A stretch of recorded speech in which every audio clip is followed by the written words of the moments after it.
हरे कृष्णा।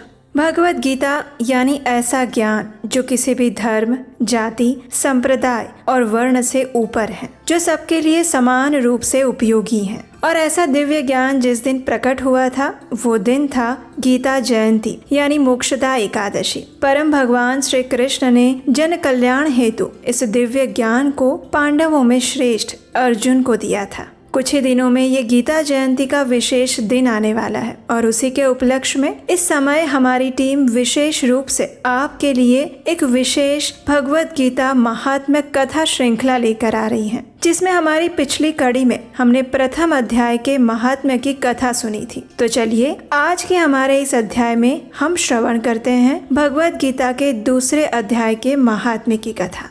भगवान श्री हरि ने देवी लक्ष्मी से कहा, हे देवी, प्रथम अध्याय के महात्म्य का उत्तम उपाख्यान मैंने तुम्हें सुना दिया। अब आप ध्यान से अन्य अध्यायों के महात्म्य का श्रवण कीजिए। एक समय दक्षिण दिशा में वेदवत्ता ब्राह्मणों के पुरंदरपुर नामक नगर में श्रीमान देव शर्मा नाम के एक विद्वान ब्राह्मण रहते थे। वे सदैव अभ्यास में चिंतनशील, स्वाध्यायशील, अतिथियों के पूजक और सभी शास्त्रों के विशेषज्ञ थे। प्रतिदिन वे यज्ञों का अनुष्ठान करने वाले और तपस्वियों के प्रिय थे। उन्होंने उत्तम द्रव्यों के द्वारा अग्नि में यज्ञ, होम, हवन इत्यादि करके दीर्घ काल तक देवताओं को प्रसन्न किया था, किंतु उन धर्मात्मा ब्राह्मण को कभी भी सदा रहने वाली शांति प्राप्त नहीं हुई थी। वे परम कल्याण के तत्व का ज्ञान प्राप्त करना चाहते थे और इसलिए प्रतिदिन प्रचुर सामग्रियों द्वारा वे तपस्वियों की सेवा करने लगे। इस प्रकार आदर्श आचरण करते हुए उन्हें लंबा समय बीत गया और एक दिन पृथ्वी पर उनके समक्ष एक वैरागी और त्यागी महात्मा प्रकट हुए। वे पूर्ण अनुभवी थे, आकांक्षा रहित थे, नासिका के अग्रभाग पर दृष्टि रखने वाले और सदैव शांत चित्त रहने वाले थे। वे निरंतर परमात्मा के चिंतन में संलग्न रहकर सदैव प्रसन्न रहते थे। जब देव शर्मा ने ऐसे महात्मा को देखा तो उन्होंने भक्ति भाव पूर्वक शुद्ध हृदय से उन्हें प्रणाम किया और उनसे पूछा, हे महात्मन, मुझे शांतिमयी स्थिति कैसे प्राप्त होगी? तब उसका उत्तर देते हुए उस आत्मज्ञानी संत ने देव शर्मा को सौपुर ग्राम के निवासी मित्रवान का, जो कि बकरियों का चरवाहा था, उसका परिचय दिया और उन्होंने कहा, वही तुम्हें उपदेश देगा, वहीं पर जाओ।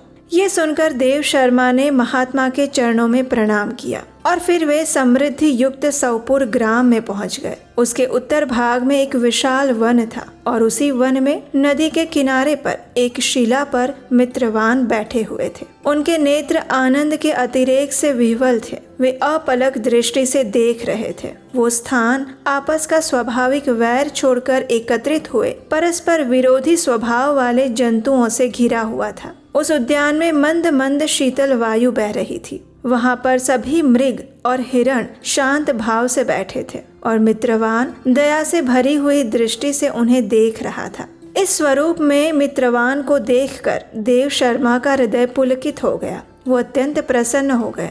वे अत्यंत विनम्रता के साथ मित्रवान के पास गए। मित्रवान ने भी अपने मस्तक को झुकाकर देव शर्मा का सत्कार किया और उसके बाद विद्वान देव शर्मा अनन्य भाव से मित्रवान के समीप गए। जब मित्रवान का ध्यान का समय पूर्ण हो गया तो देव शर्मा ने उनके पास जाकर पूछा, हे महाभाग, मैं आत्मा का ज्ञान प्राप्त करना चाहता हूँ। मेरे इस मनोरथ की पूर्ति के लिए मुझे किसी ऐसे उपाय का उपदेश दीजिए जिसके द्वारा मुझे सिद्धि प्राप्त हो सके।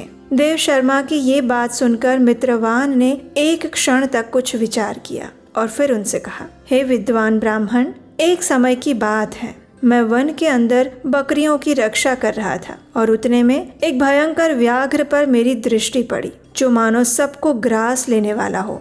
मैं मृत्यु से डरता था, इसलिए व्याघ्र को आते हुए देखकर मैंने बकरियों के झुंड को आगे किया और वहां से भाग गया।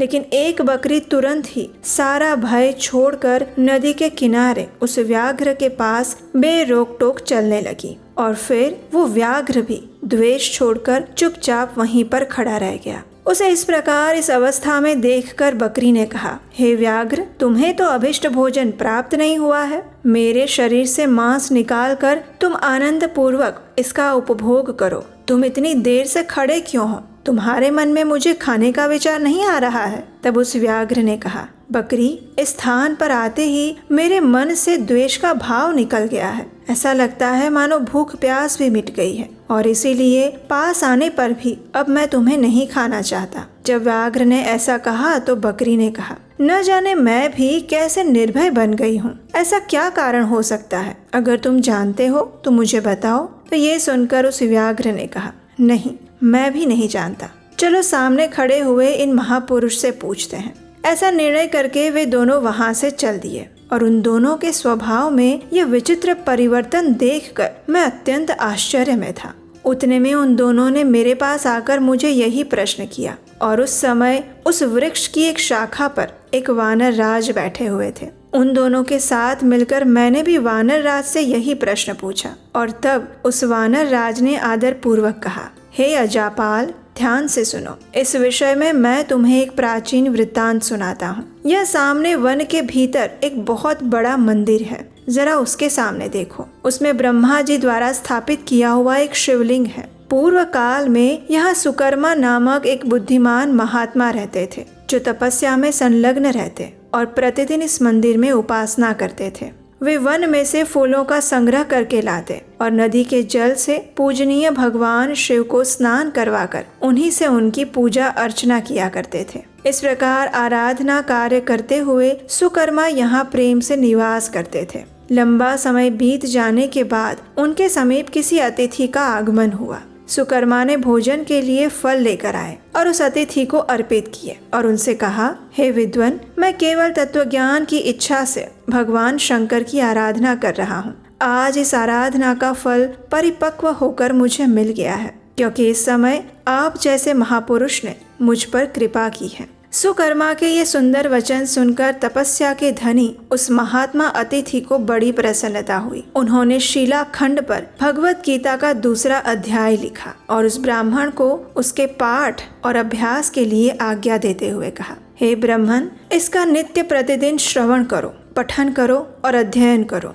इससे तुम्हारा आत्मज्ञान संबंधी मनोरथ अपने आप सफल हो जाएगा। इस प्रकार कहकर वे बुद्धिमान तपस्वी सुकर्मा के सामने ही उनके देखते ही देखते अदृश्य हो गए। सुकर्मा विस्मित होकर उनके आदेश अनुसार प्रतिदिन निरंतर भगवत गीता के द्वितीय अध्याय का अभ्यास करने लगे और दीर्घ काल तक ये अभ्यास करने के बाद उनका अंतःकरण शुद्ध हो गया। उन्हें आत्मज्ञान की प्राप्ति हुई और फिर वे जहाँ जहाँ भी गए वहाँ का तपोवन शांत होता गया। उनमें शीत उष्ण और राग द्वेष आदि की बाधाएं दूर हो गई। उन स्थानों में भूख और प्यास का कष्ट भी नहीं रहा। भय का सर्वथा अभाव हो गया और ये सब कुछ भगवत गीता के उस द्वितीय अध्याय का जप करने वाले सुकर्मा ब्राह्मण की तपस्या के कारण हुआ। इस प्रकार वानर के कहने पर मैं भी प्रसन्नता पूर्वक बकरी और व्याघ्र के साथ उस मंदिर की ओर गया। वहाँ जाकर शिलाखंड पर लिखे हुए गीता के द्वितीय अध्याय को मैंने देखा और उसे पढ़ा। उसी की आवृत्ति करते रहने से मैंने तपस्या को पार पा लिया। इसलिए हे भद्र पुरुष देव शर्मा, आप भी सदैव इस भगवत गीता के द्वितीय अध्याय की पुनरावृत्ति, उसका पुनः उच्चारण किया करें। ऐसा करने पर मुक्ति तुमसे दूर नहीं रहेगी। कथा का समापन करते हुए भगवान विष्णु ने कहा, हे प्रिय, मित्रवान के इस प्रकार आदेश देने पर देव शर्मा ने उसका पूजन किया। उसे प्रणाम करके पुरंदरपुर की राह ली। वहाँ वो उसी देवालय में पूर्वोक्त आत्मज्ञानी महात्मा को पाकर उन्होंने ये सारा वृत्तांत निवेदित किया और सबसे पहले उन्हीं से द्वितीय अध्याय को पढ़ा। उनसे उपदेश प्राप्त करके शुद्ध अंतःकरण वाले देव शर्मा ने प्रतिदिन श्रद्धा और भक्ति भाव से उस भगवत गीता के द्वितीय अध्याय का पाठ करने लगा और तब से उन्होंने प्रशंसा के योग्य सर्वोच्च परम पद को प्राप्त कर लिया। तो ये थी भगवत गीता के दूसरे अध्याय के महात्म्य की कथा। हमें आशा है कि ये कथा आपको अच्छी लगी होगी और आपने पहली बार सुनी होगी। अगर ऐसा है तो इस वीडियो को याद से लाइक कीजिए और अपने मित्रों तथा परिवारजनों को भी इस भगवत गीता का संदेश और उसका महात्म्य सुनाइए। इस वीडियो को अधिक से अधिक लोगों तक शेयर कीजिए, अपने व्हाट्सएप ग्रुप्स में और स्टेटस में डालिए, ताकि इस आने वाली गीता जयंती के उपलक्ष्य पर अधिक से अधिक लोग इसका लाभ उठा सकें। और हम आपसे मिलेंगे भगवत गीता महात्म्य कथा श्रृंखला के अगले अध्याय के साथ बहुत जल्द। और उसे सुनने के लिए अगर नहीं किया है तो आपके अपने इस चैनल को याद से सब्सक्राइब करके रख लीजिए। बेल आइकन दबाकर नोटिफिकेशन ऑन रखिए ताकि आने वाले अध्याय की महात्म्य कथा भी आप सरलता से सुन पाएं। हरे कृष्णा।